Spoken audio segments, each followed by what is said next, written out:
我今年76歲，我有牙齒嘅問題，都係年少嗰時冇處理呢個問題咯。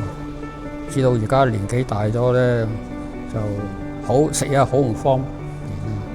經我太太嘅介紹嚟咗呢度整牙齒，醫生方面同埋護士都好好咯，好有心機幫我做呢個牙齒個改進咯，好滿意咯。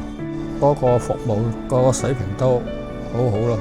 香港係相當貴嘅，我都建議佢哋上嚟呢處做啦。一來即係嗰個中國嘅科技咧，都一日千里咯，係咯。應該港人有信心啦。